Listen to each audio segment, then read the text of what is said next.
All right, so we're trying this out for our first time ever.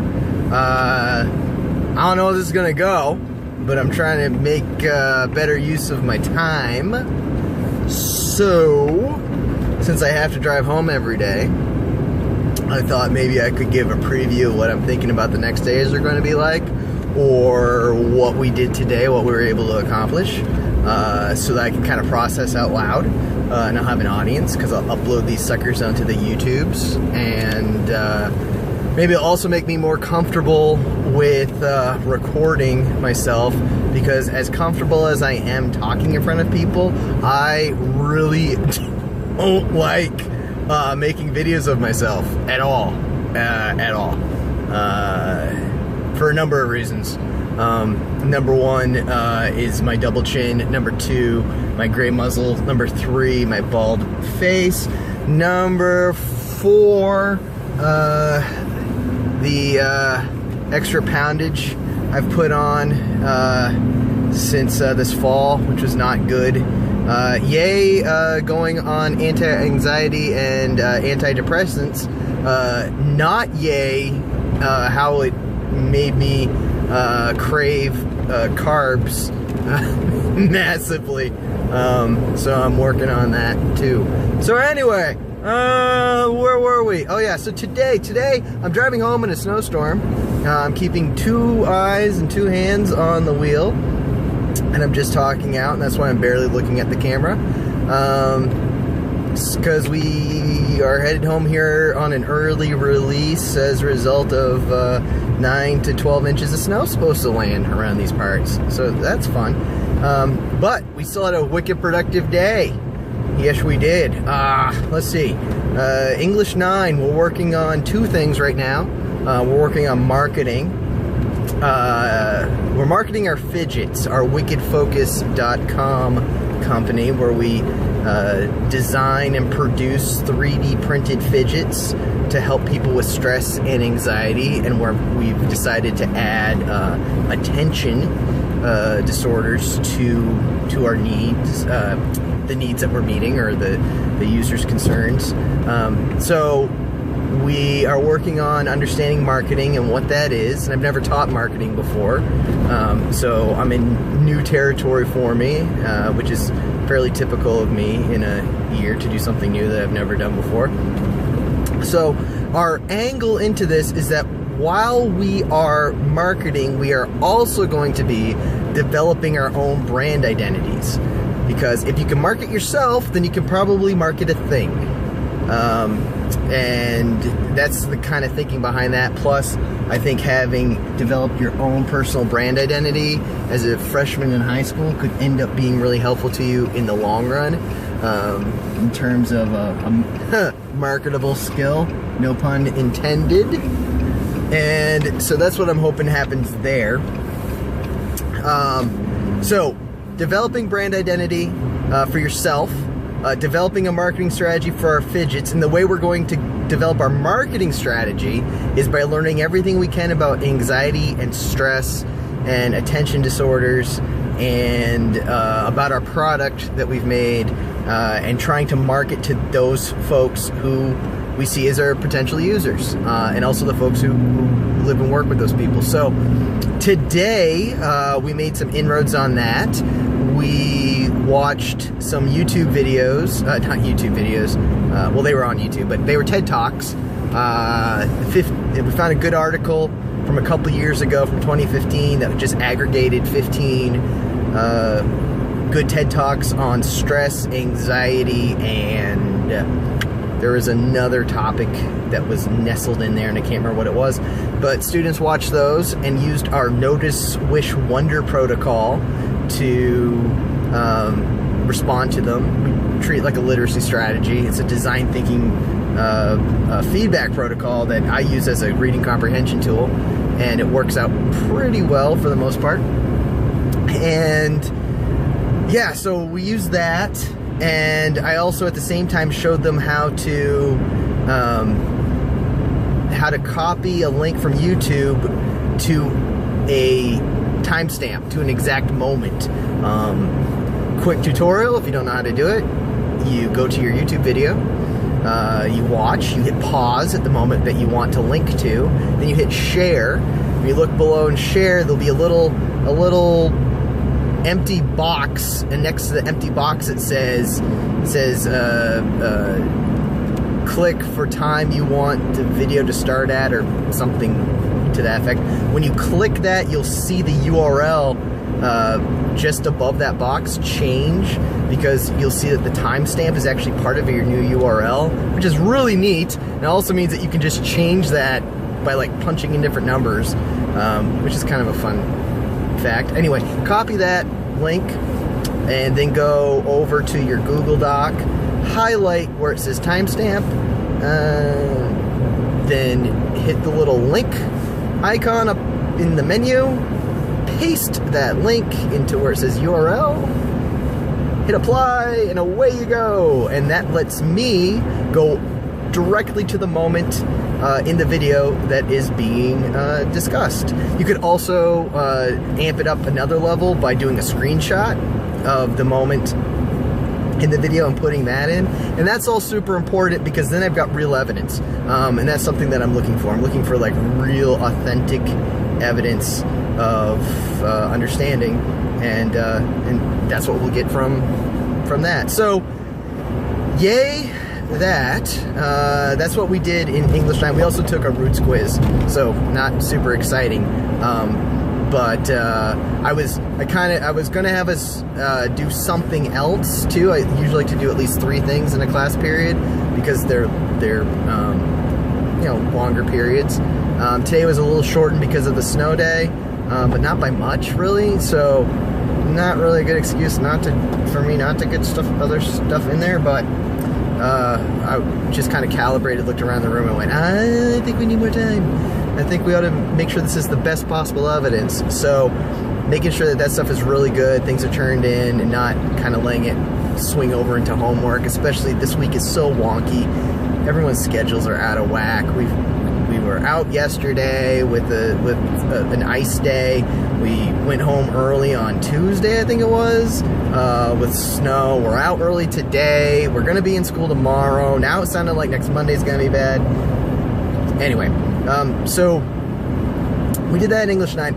Then in pop culture class, we started our design lab on designing a band, which is one of my all-time favorite little experiences that we do. It used to just be an activity, now it's a design challenge, because I've worked in a lot more empathy into it. So it's a really good example of using design thinking to solve a graphic design problem and a marketing problem, while also using design thinking to solve a getting to know the people in the classroom problem, while also kind of learning about kind of our cultural norms in our class or in our community around music. So that is up on flight307.blogspot.com. A quick rundown. We did all of the initial 3 phases of discover and empathy we did in full. Then we started again to experiment, and then on Monday when I see them again, we're going to do produce phase, get some feedback.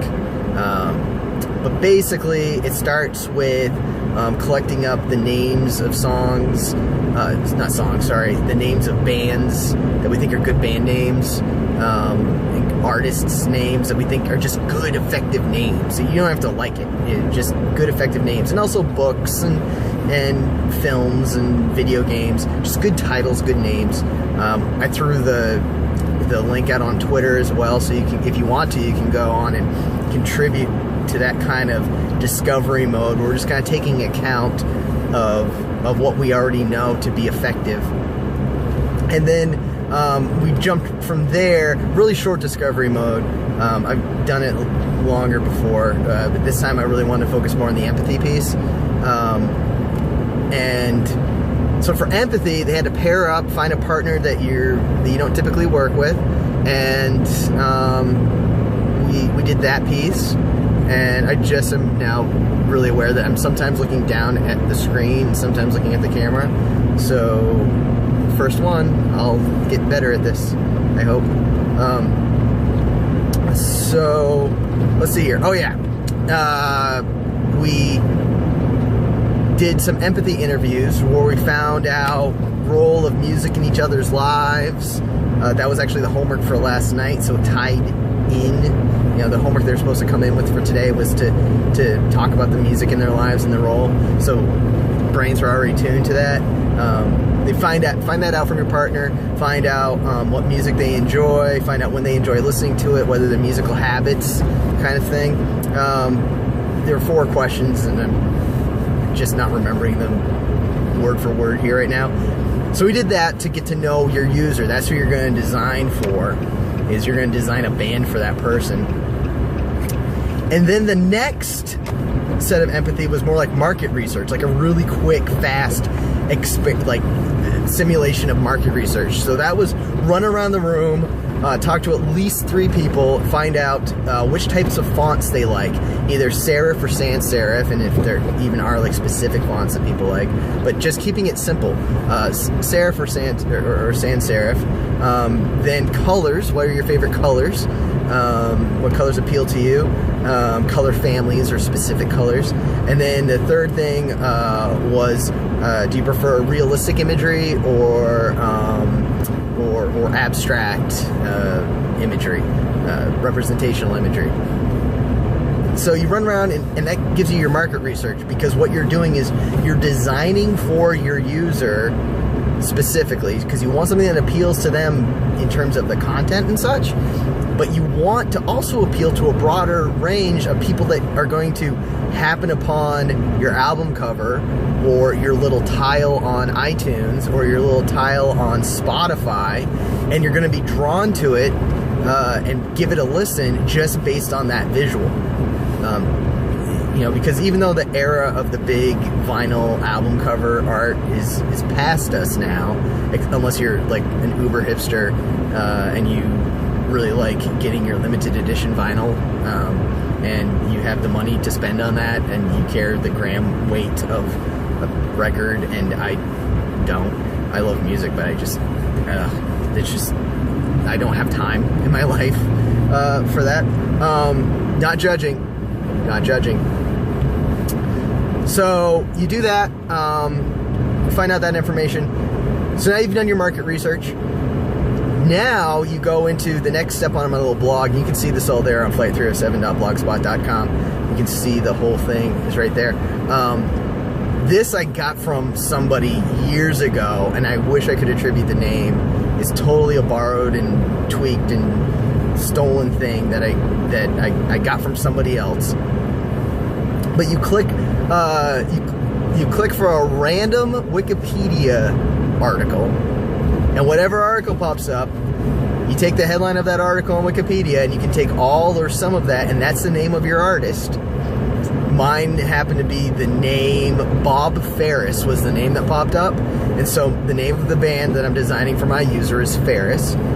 And then you had to hit, then the next one is hit a random quote on Wikipedia, and it brings you up to a page that will be full of quotes, and you can take all or part of a quote, and that becomes your album title. So I think mine currently is Ferris, and their new album is Confused by Animals, I think is, because I think in the actual quote was something like confused by an animal's instinct, and maybe, oh, that's it, confused by an animal's instinct. I think that's the quote I'm supposed to work with.